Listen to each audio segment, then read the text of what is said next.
A cold drizzle had started falling by the time Mia crossed the cracked pavement outside the towering glass building, her thin thrift shop cardigan already soaked through.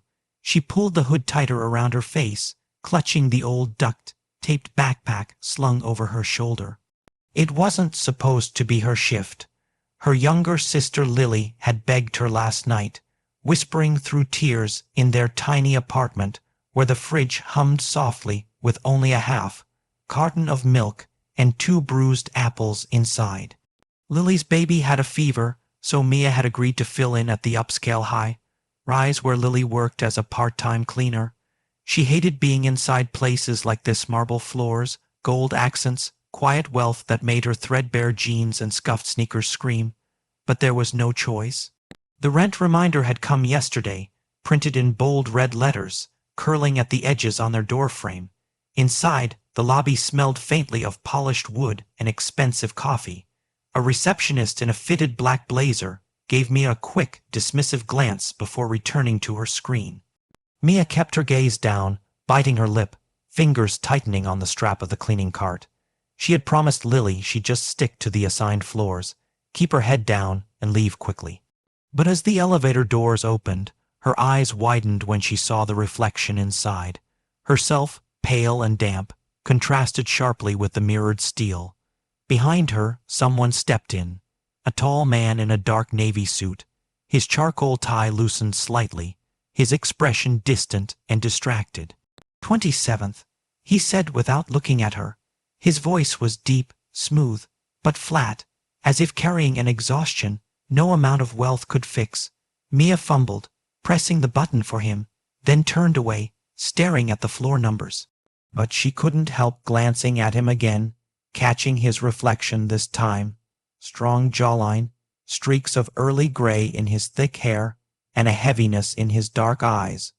When the doors slid open, she stepped out first, but his voice stopped her. "You're new," he said, finally meeting her gaze directly. Her breath caught, pulse quickening. "Just filling in," she replied quietly, brushing a loose strand of damp hair behind her ear. He nodded slightly, something unreadable flickering in his eyes, then walked past her toward a set of glass double doors where muted laughter spilled out. Inside, a boardroom table stretched across the room, and behind it sat another figure, a little girl, no older than 7, perched on a chair swinging her legs. She was doodling on a pad of paper, a soft pink sweater hanging loosely from her small shoulders. Mia blinked, startled. It wasn't common to see children here, but before she could look away, the man turned back, his jaw tight. "Emma, sweetheart, stay here. Daddy just has to handle something." His voice softened suddenly, layered with warmth that contrasted sharply with the cold business tone earlier. Mia hesitated as she turned the corner to start her cleaning, catching a glimpse of Emma's thin arms and the way she rubbed her wrist absent-mindedly. It was then she noticed the small brace around her leg, a faint limp when she hopped off the chair, balancing on one foot.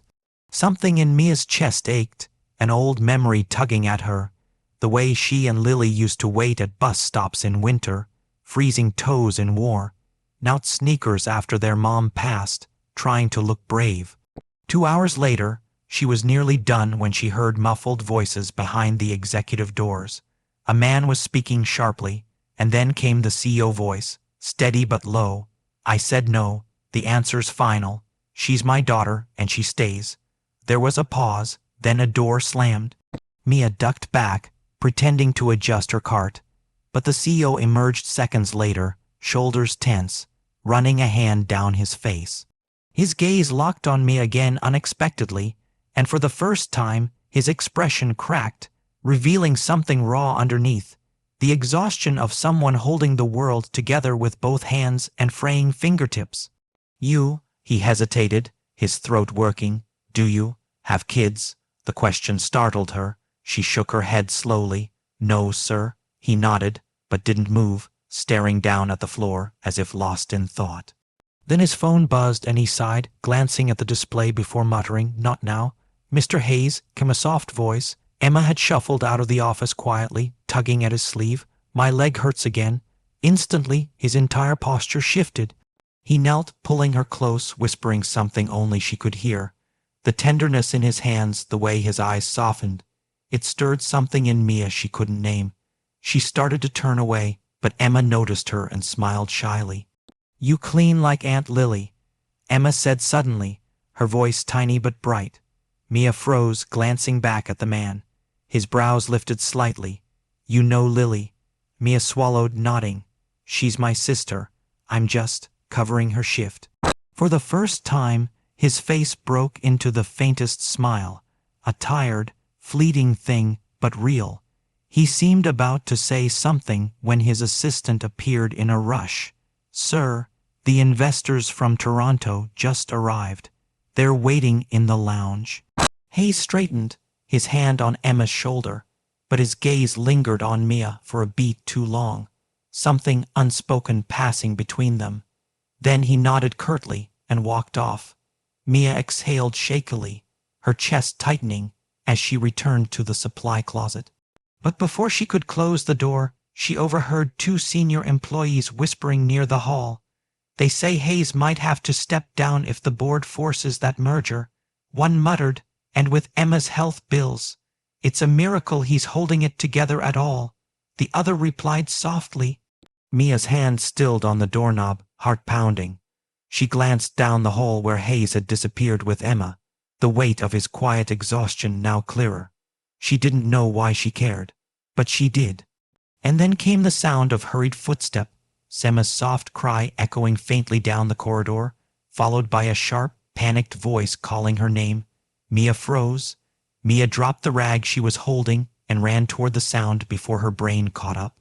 Down the corridor, Emma sat on the polished marble floor, one hand clutching her braced leg, tears streaking her cheeks. Her small body trembled, and the CEO, Hayes, was crouched beside her, his jaw tight, his hands hovering helplessly. "She slipped," he muttered, his voice rough, eyes darting toward the brace. "It's swollen again, damn it." Mia hesitated, her throat tightening, but when Emma whimpered, instinct pushed her forward.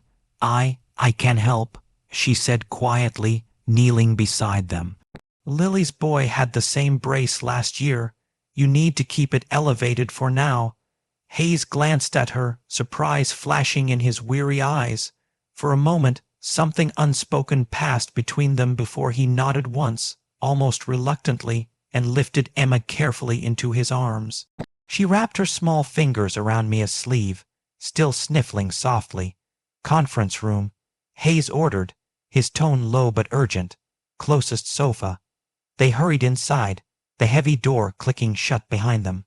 The room smelled faintly of coffee and faint citrus polish. Hayes settled Emma gently on the couch, crouching beside her with a hand resting over her knee. His other hand trembled slightly, though he hid it well. Mia noticed anyway. "Hey, sweetheart," he murmured softly to Emma, brushing a damp curl from her forehead. "Daddy's right here." Mia crouched on the other side, loosening the Velcro on the brace carefully. Emma winced but didn't cry out, biting her lip hard like a little warrior. Mia admired her strength, remembering nights she and Lily had gone to bed hungry, swallowing back tears to avoid scaring each other. "You're doing amazing," Mia whispered to Emma with a small smile. "Bravest girl I've met." Hayes looked at Mia then, something shifting in his gaze, a flicker of gratitude breaking through the wall he kept so firmly in place. He exhaled, running a hand through his hair, and for the first time his shoulders seemed to sag under a weight too heavy to hide. "She's all I've got," he said quietly, almost to himself, "and I keep failing her." Mia swallowed, startled by his raw honesty. "You're here," she replied softly. "That's not failing." Before Hayes could respond, his phone buzzed again insistently. He ignored it at first, but it kept ringing until his jaw clenched, and he answered sharply. Mia overheard just enough, the investors threatening to walk, the board pushing back on the merger, the words financial instability slicing the air like glass. When he hung up, his expression was tight, controlled, but his knuckles were white where his hand gripped the armrest. "Mr. Hayes," Mia said carefully, You don't have to handle everything alone." He looked at her as if the thought had never occurred to him, his lips parting slightly before he forced them shut again. "It's complicated," he murmured, glancing back at Emma. A knock at the door interrupted them, and Hayes's assistant peeked in nervously. "Sir, they're demanding to see you, now." Hayes hesitated, torn, looking between Emma and the door. For a moment, the powerful CEO seemed completely lost. "Go," Mia said softly, surprising herself with the boldness in her voice. "I'll stay with her, I promise." His gaze locked on hers, searching, weighing her sincerity. After a long pause, he nodded once, leaving the room without another word. Minutes passed in silence except for Emma's soft breathing. Mia sat beside her, stroking her hair gently, humming under her breath the same lullaby her mother used to sing before everything fell apart. And somewhere in the quiet, Emma's tiny hand slipped into hers, trusting her without hesitation. When Hayes returned half an hour later, his expression was unreadable. He paused at the doorway, watching them, something breaking open in his gaze at the sight of Emma asleep against Mia's side. "You didn't have to do this," he said finally, his voice rougher than before. "I know," Mia replied simply, brushing a loose strand of hair back from her damp forehead. "But someone should." For a moment, neither spoke. Then Hayes stepped inside, loosening his tie completely now, sinking into the armchair across from her. He looked tired, deep tired. But for the first time since she'd seen him, there was no shield, no performance. "She's been in therapy since the accident," he said quietly, staring at his hands. "Her mother. We lost her 2 years ago. I'm trying to keep the company afloat while paying for Emma's treatments. Some days, I don't know if I'm saving us or drowning both of us." Mia's throat tightened, but she didn't fill the silence with platitudes. She knew the kind of exhaustion that stripped words from your chest. Instead, she said softly, "She's lucky to have you, even if you don't see it right now." Hayes looked at her then, and this time he didn't look away. The next week, Mia came back, not as a cleaner this time, but because Hayes called. He offered Lily her job back, doubling her hours, and quietly handed Mia an envelope with enough grocery vouchers to last a month. But more than that, he asked her to keep helping with Emma when Lily couldn't.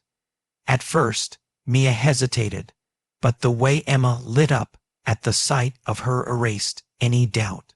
Slowly, almost unexpectedly, Mia became part of their quiet evenings, helping Emma with drawings, staying through therapy appointments, laughing over simple dinners in Hayes's penthouse kitchen, where the city lights spread endlessly beneath them. One rainy Friday night, Hayes paused by the kitchen counter, leaning on one hand, watching Mia and Emma coloring together on the floor. The tension in his face had softened. The edges of his exhaustion no longer cut so sharply. "Do you realize," he said quietly, almost like a confession, "that before you showed up that day, I hadn't had a single moment where I could breathe?"